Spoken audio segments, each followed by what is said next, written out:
occasionally send me these executive lunches that they were doing all over the country with pictures. And I keep telling Sattie, I think this guy thinks we're hungry. But he did make that call and tell us that he was bringing in the founder of the company, the co-founder of the company, to take us out to dinner. So when they came out, we spent about 6-7 hours at dinner. Then the next day we spent another 5-6 hours. And most of you guys know the story, what I did with them and put them through. But I wanted to make sure that we were doing the right thing. But I'll tell you one thing about Duy. Duy is an engineer by trade. And when people are engineers, what are they? Technical. They're very detail-oriented. And we are very, very fortunate to have a guy like this as our upline. Okay, very, very fortunate. I know you spent time in LA with him, Yuri, right? So you got a chance to be around him for a long time. When I first started the business, me and him were sleeping in hotel rooms together, going to bed at 3 in the morning. We're still in the room with Kelly talking about one day we're going to have a school like this, one day we're going to have this, one day we're going to have that. And people didn't have the patience to really see when you're doing a startup, all the patience that it takes. And not only the patience, the money and the investment and the courage that it takes to do that. I mean, here we're dreaming in the room, man, one day we can't wait to have a school like this. Well, Duy, here is our school, our first insurance academy. So I want you to share with the people how to really run a compliant office. And he had many, many offices. He was one of the top guys in World Financial Group. So I'll let him talk a little bit about that. But more importantly, listen to him very, very carefully, because you want to stay compliant in this business.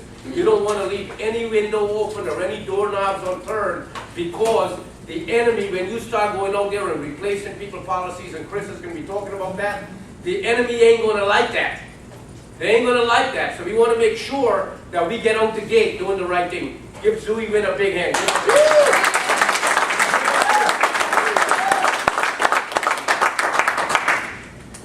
Good morning, still. Good morning. Well, in the West Coast, I mean, it's really morning right now. Well, for those of you who don't know me, my name is Duy Nguyen, and Rocky asked me to come up and talk about the compliance. One of the way that we really work on the make sure that when we call it save ourselves when we go out there to talk to client. And every time that when you go out and you talk to the client, and then you offer, you go through the financial analysis, right? Then you tell the client that, hey, you need about $800,000 life insurance, and they can only afford, let's say, $400,000, right? Hey guys, the best way to protect yourself is to take out a blank sheet of paper, and then you ask the client just to write on their hand, write it. My agent advised me to buy $800,000, but I can only afford $400,000. And guys, you take that, you ask the client to sign it, they date it. That is the best protection that you ever have. You know why? There are times that people, they crazy. You go out, you try their best, right? And then they could not afford it, and then they turn around, they sue you. They say, oh, this guy didn't really do his job. And then it doesn't matter what you tell the regulator, most of the time you're wrong. You see what I mean? But if you have a piece of paper that your client writing with their hand writing, you are protected. Because they cannot lie on their handwriting. You see what I mean? So one of the way for you to protect yourself and also increase the sale completely is to ask the client to write that. And you tell them, hey, it's a policy company which need to have a statement from you that I go through the financial analysis, and you need that must be, you can only afford this much. You with me so far? Yeah. Now if you practice that in every application that you write, you have that with the application, guys. You don't have to turn it in with the application. You know why? Because it's not required by insurance company. But you can keep it in your file, And that will be the best way, Rocky, to protect you and to make sure that you stay in compliance. And there will be time when the client have to write that. Guess what does it take for me to get the 800,000? You see what I mean? Hey Zoe, that's actually going to be in the new dimer. When we print it out off the internet, it's going to be a place at the bottom of the sign saying either I bought what was recommended or I'm buying less than was recommended. That'll be on the printout itself when you print out the dimer. Exactly. But you know, Dan, it's still, if it's on the company printed material, you don't have the same protection if the client actually write it out. You know, because that is what we want the client to say. Now, so most of the time, guys, you know, when you go out there and you do an IUL to the client, one of the way you can help our client tremendously is this: there are many companies that allow you to actually put in the additional term rider on top of the IUL.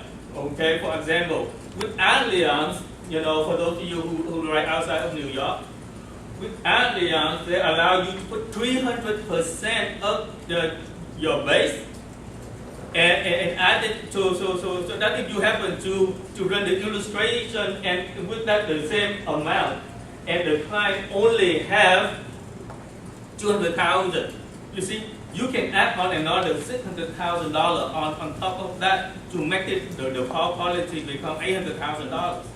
Now remember, those term rider is not commissionable to you, but it will help. Number one, it helps your client tremendously. Number two, it makes it impossible for anybody who comes to review your policy and try to replace it.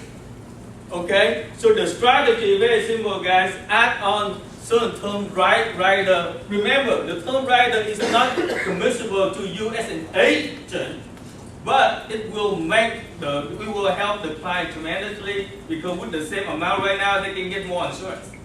You see what I mean? Right. And then what you normally do, the recommendation is, what you normally do is to do a 20 years term rider, right?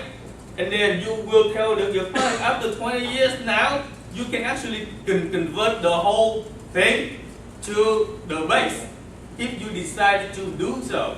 Now, 20 years from now, you know, they might not need that much insurance anymore, right? And then they can just let that term rider go. You with me so far? Or if they decided, hey, you know, my financial situation is so well right now, I want that insurance so I can pass that to, you know, the death benefit to my beneficiary income tax rate. You see what I mean? And they have that choice, and they will not have to go through an underwriting again to get that complete 800,000 rate. You with me so far?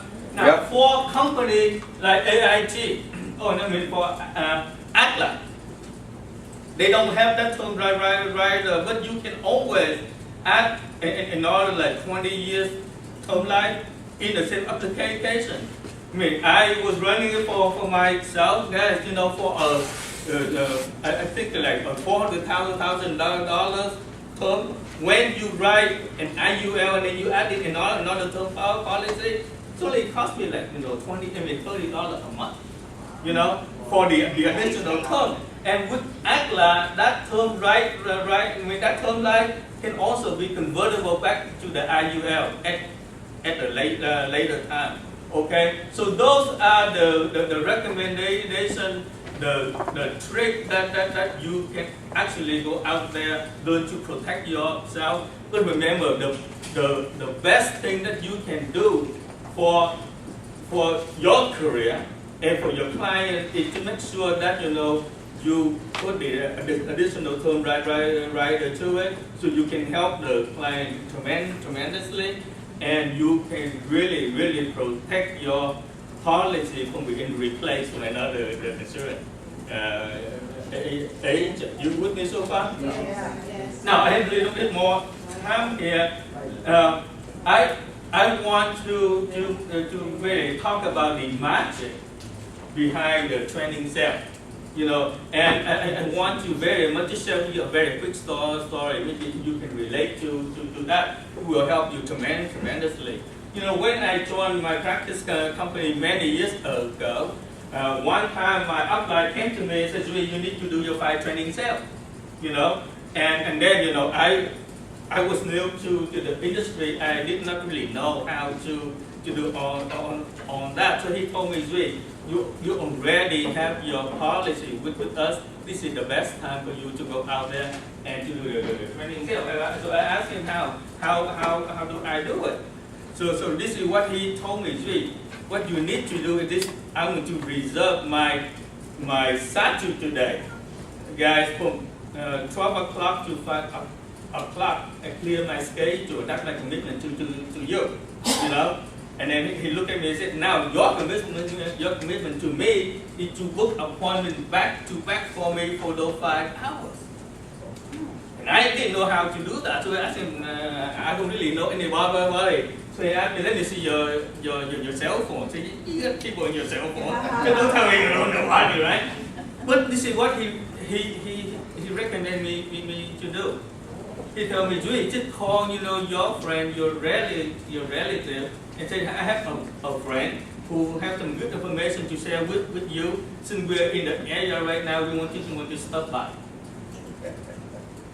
Is it simple? Yeah. So, you know, let me share with you. The first person who I called was my aunt. Okay, in that appointment, he wrote a policy, a variable universal life policy. The face value was, I think, about $500,000.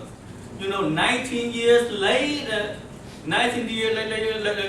guy, just like about 3 months ago, my cousin called me because my aunt passed away. My cousin called and thanked me. He said, "Duy, you know what? Because you stopped by, now you know I got that." You know, he was asking me how to do the death claim too, right?